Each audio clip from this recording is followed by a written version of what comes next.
If you have been practicing manifestation and have been working on your life for years and still your life looks almost exactly the same, then what you need to understand now is karma, is something very deep. Here is what no manifestation teacher will ever tell you. It is not that what you're doing is wrong, it is that you're planting seeds in the soil that already has an entire forest growing in it. And that forest has a name. The ancient rishis called it karma. Karma not as punishment, not some cosmic scoreboard tracking your sins, but karma as the reason your reality repeats, no matter what you wish for. Karma is the real deep understanding of what the Western world calls manifestation. Manifestation is just a surface level understanding of the deeper karmic law of the universe. And by the end of this video, you'll understand exactly what has been overriding every intention and every manifestation you have ever set, and the one place and the one way in which you can make real change possible in your life. Most people understand karma as some kind of punishment, but karma actually is a loop.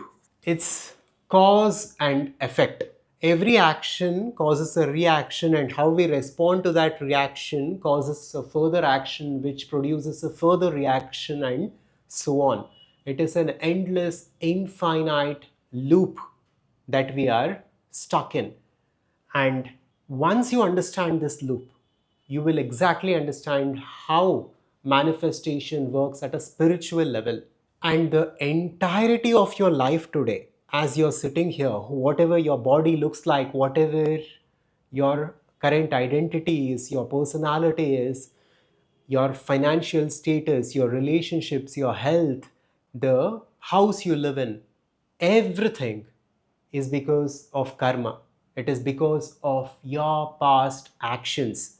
But what we need to understand here is that action in this understanding doesn't mean just physical action. It is a very deep understanding of reality that the rishis gave us. And please pay attention to grasp this completely. We think karma is what our hands do, but the ancient wisdom says the visible act is the final step. Karma begins as a subtle impulse first. So, even before you act, even before you have performed an action, on one level, karma has actually occurred. On the surface level, this doesn't make sense, but even modern science confirms this. In the early 1980s, a neuroscientist named Benjamin Libet ran a now famous experiment. He asked people to move their wrist whenever they felt the urge, while recording their brain internally. What he found was very strange. The brain began preparing the movement roughly half a second before the person was consciously aware they decided to move. The action had already begun beneath awareness, and science stumbled onto what Rishi said long ago. The action starts in the unseen before it ever reaches the hand. So all of us think we control our actions. But what this experiment tells us is that even before we consciously decide to act, on a subtle level, below the level of conscious mind, the action has already begun, it has already started. Karma starts as vritti, as a ripple, as a thought, and only then it becomes physical, that we can see. So if karma begins before you act, then the real question is, where does it come from? Now we need to understand that every action carves a groove, and groove decides your next action for you. You think you have habits. The truth is, your habits have you. Nothing you do disappears. Whatever you do leaves a groove. It leaves a pathway, and it creates a path for the next action to take place. Every action leaves an imprint on the mind. That imprint becomes a tendency, a pull, and the tendency quietly chooses your next move. Repeat it and the groove gets deeper. Deep enough, it runs without you on autopilot. And this is the reality for most of the world today.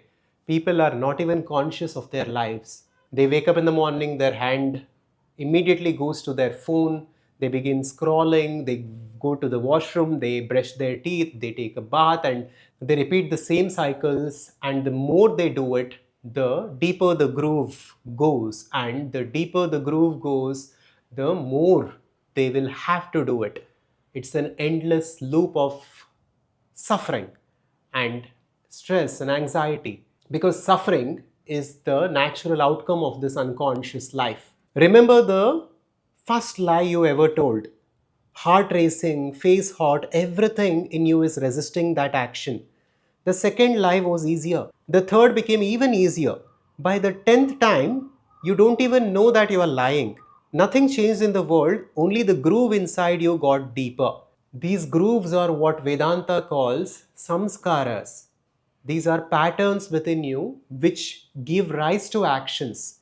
That is karma building itself, each act making the next one automatic. And when enough of these grooves stack up, they stop being habits and they become the force that runs your whole life. They become an unconscious web of identity, an operating system through which your entire life and all of its outcomes are determined. And that is what most people are. They are an unconscious identity. It is a set of grooves, patterns, and samskaras that are running an unconscious program. What we need to understand now is about how to break free from it, how to break free from this unconscious identity and to move into a powerful version of you that is the conscious identity. Now, this next idea changes everything. So, pay attention. You are not choosing your life fresh every day. You are running your accumulated momentum. Now, think of a single seed. It grows one tree. That tree drops 100 seeds. Those become 100 trees and then a forest. The first seed was not just an event, it was the start of an entire ecosystem now growing on its own, faster than you can ever weed it.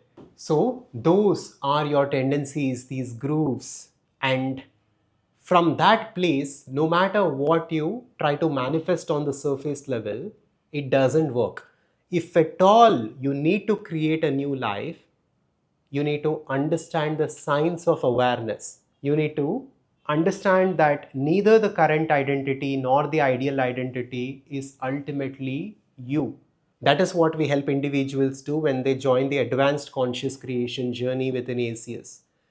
First, we help them disassociate themselves from this operating system and their identity. We help them become self-aware. Vedanta says beyond the body, mind, and this unconscious grooves and patterns of karma, we are that consciousness. We are the deeper dimension which is already free. So we need to first create a gap between our unconscious grooves and patterns and our identity and our awareness. Only once we have created a gap can we consciously step into a new identity, a conscious ideal identity through which we can actually manifest our dream life, our ideal life. Until then, if the current identity from the same place try to change its life, it's never possible, or it is very, very difficult, and it comes with a lot of struggle and resistance. So this is the science of awareness that you need to understand.